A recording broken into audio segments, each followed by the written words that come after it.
तो गाइस ये खूबसूरत मोहब्बत का एपिसोड 83। तो चलिए शुरू करते हैं। मनन खाली आंखों से मनाली की ओर देखते हुए पूछता है, अब बताओ क्या करना है। मनाली कलश को देखते हुए कहती है, बस जो मैं पहले कहती थी, दूर हो जाइए मुझसे। मनन और बाकी सबके चेहरे पे उदासी आ जाती है ये बात सुनकर। काका की भी खुशी पल भर में गायब हो जाती है। काका कुछ समझ तो नहीं पाते हैं, पर उन्हें मनाली के दूर हो जाने वाली बात अच्छी नहीं लगती। मनन कुछ देर मनाली को चुपचाप ऐसे ही देखता रहा। मनाली ने सर उठा के देखा ही नहीं, क्योंकि वो नहीं चाहती थी कि वो मनन की आंखों में देखकर फिर से पिघल जाए। मनन उसके पास आता है और जेब में हाथ डालते हुए बोलता है, बोलिया अब मेरी सुनो। तुमने जो कुछ कहा दुनिया के नजरिए से कहा, तुमने अपना नजरिया तो बताया ही नहीं कि तुम क्या चाहती हो, तुम मेरी होना चाहती हो या नहीं। पर मैंने तुम्हारी बातों से इतना जरूर पता लगा लिया कि तुम बस दुनिया से डर रही हो। तुम्हें याद है तुमने उस दिन क्या कहा था? शायद तुम्हें वो भी याद नहीं होगा। तुमने कहा था कि तुमने अपनी मर्जी से कोई फैसला नहीं लिया, बस एक सुसाइड करने का फैसला लिया था, वो भी मेरे आने से टूट गया। अब बताओ तुम मुझे, क्या तुम अपनी मर्जी से फैसला ले सकती हो? क्या तुम अपने दिल की सुन सकती हो? पर तुम ऐसा नहीं करोगी क्योंकि तुम्हें दुनिया का डर है। पता है मनाली, क्या ये एक ऐसी बीमारी होती है जो हमें हमारी मर्जी से कुछ भी नहीं करने देती, और तुम्हें भी यही बीमारी है, और तुम्हें इस बीमारी से छुटकारा तो मैं ही दिलाऊंगा। मनन उसका सर ऊपर उठाते हुए बोलता है, इधर देखो मेरी तरफ। क्या तुम्हें यही लगता है कि जो दुनिया सोचती है मैं भी वही सोचता हूँ? क्या तुम्हें यही लगता है कि मैं भी तुम पर कोई दाग लगाता हूँ? दाग वो होता है कि जो बंदा अपनी मर्जी से ये सब काम करता हो,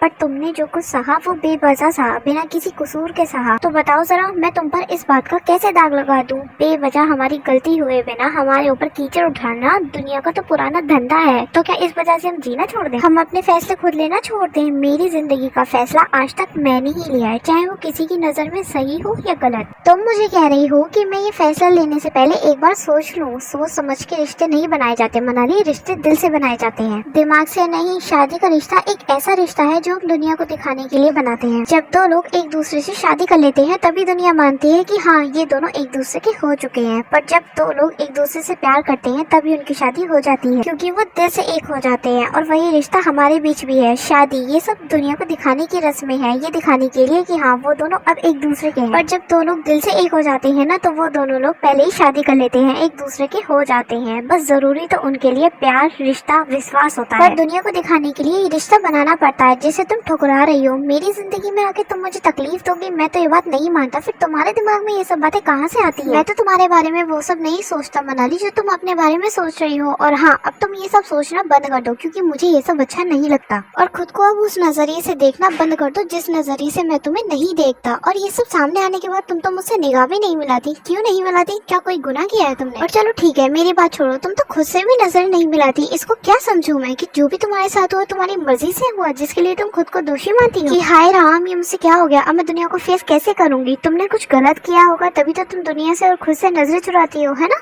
इतना सब सुनकर मनाली रोते हुए बोलती है, नहीं मैंने ऐसा कुछ भी नहीं किया, जबरदस्ती की थी उसने, मैं ऐसी नहीं हूँ। मनन उसे थोड़ा गुस्से में बोलता है, तो तुम खुद को क्यों इन सब के लिए दोषी मानती हो? क्यों खुद से नजरें नहीं मिलाती हो? क्या तुमने कोई गलती की या तुमने उसे लाइन दी ये सब करने के लिए? नहीं ना, तो फिर तुम क्यों ऐसा करती हो? और एक बात सुन लो आज मेरी, तुम कान खोल के, अभी जो तुमने कहा ना कि मैं तुमसे दूर हो जाऊं, इसे अपनी आखिरी गलती समझकर सुधार लो। आगे से तुम्हारे मुंह से ये बात मेरे सामने नहीं आनी चाहिए, वरना तुम्हें भी पता है कि एक ही बात बार बार सुनकर मेरे दिमाग फट जाता है, जो कि मैं नहीं सुनना चाहता। समझी? इस पर मनाली कोई जवाब नहीं देती है, तो मनन उससे फिर से पूछता है, समझी कि नहीं?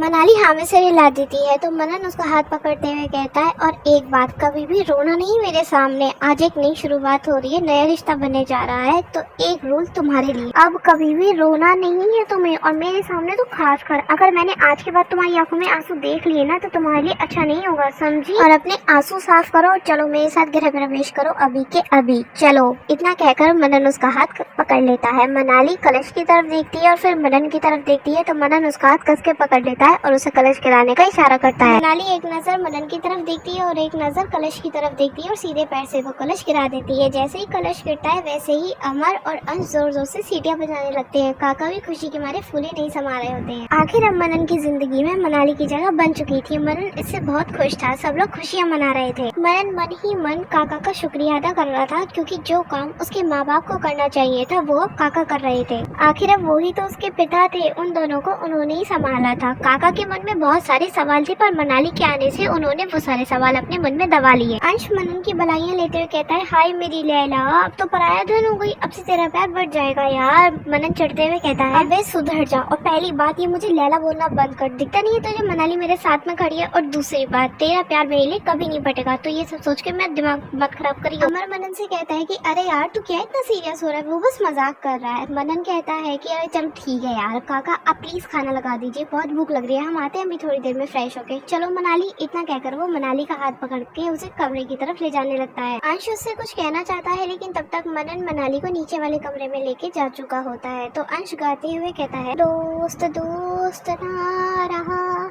यार यार ना रहा, देख तुझे कैसे इग्नोर करके चला गया। सच में यार प्यार में पड़ने के बाद दोस्त बदल जाते हैं, मुझे छोड़ के चला गया गधा कहीं का। अमर उसके गले में हाथ डालते हुए कहता है, अरे चलना यार, वो मनाली के साथ है, काहे को मुंह लटका रहा है। अंश और अमर एक ही रूम में चले जाते हैं और बाकी सब भी अपने अपने रूम में चले जाते हैं। इधर काविन को डिस्चार्ज मिल चुका था और नील को भी जैसे तैसे करके डिस्चार्ज मिल जाता है। काविन सिगरेट के कश भर रहा होता है और नील क्रिश का इंतजार कर रहा होता है। क्रिश के थके हारे कदम उनकी तरफ बढ़ने लगते हैं तो उसको वो दोनों देखकर टेंशन में आ जाते हैं और नील उससे पूछता है, क्या हुआ तुझे इतना सैड क्यों है तू, और काम हुआ कि नहीं। नील ने उस पर सवालों की बरसात कर दी थी। क्रिश को सोच रहा था, उसकी हिम्मत नहीं थी बताने की। काविन उस पर सिगरेट का धुआं उड़ाते हुए पूछता है, कुछ बोलेगा या नहीं।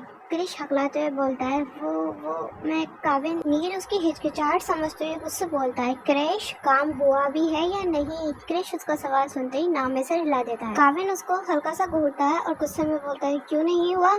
क्रिश कोई जवाब नहीं देता है तो नील गुस्से में बोलता है, क्यों नहीं हुआ, बताता क्यों नहीं, साफ साफ क्या बात है, बोला था ना तुझे काम करने को। क्रिश भी छलाते हुए जवाब देता है, काम तब पूरा होगा ना जब वो यहाँ होगी, वो यहाँ नहीं है, चली गई वो भोपाल उस मनन ओबेरॉय के साथ। नील उससे झलाते हुए कहता है, क्या बकवास कर रहा है तू, वो ऐसे कैसे जा सकती है। काविन उससे कुछ नहीं कहता है, दूसरी सिगरेट निकालता है और उसके कश भरने लगता है। नील काविन से गुस्से में कहता है, सुन लिया तूने, चली गई वो यहाँ से, अब क्या करेगा तू बता, कहाँ ढूंढेगा उसे भोपाल में। मैंने तुझसे पहले ही कहा था कि चिड़िया उड़ जाए उससे पहले ही उसे पिंजरे में डाल देते हैं, पर तूने मेरी एक बार भी नहीं सुनी, ढूंढ उसे दर दर भटक कर। काविन उसकी बात का कोई जवाब नहीं देता है। क्रिश आगे आते हुए बोलता है, जिस बात का डर था वही हुआ, मनाली भी उससे प्यार करती है, वो बिजनेसमैन एक क्रिमिनल है, गैर कानूनी धंधे भी करता है। देखा जाए तो एक हिसाब से वो हमारी टक्कर का ही है, पार्टी में भी उसने कई बंदों की जान ली थी। डीन उसे हैरानी से देखते हुए कहता है, क्यों। क्रिश काविन से डरते हुए कहता है, अरे छोड़ यार वो मत पूछ। काविन उसे गुस्से से देखते हुए झगड़ा भीजते हुए कहता है, क्यों। क्रिश उससे 2 कदम पीछे हटते हुए कहता है, क्योंकि उस शख्स ने मनाली को चोट पहुंचाई थी और उसने वहीं उसे ओबेरॉय ने मार डाला, और उस ओबेरॉय ने सबके सामने मनाली को गले से लगाया और कहा कि वो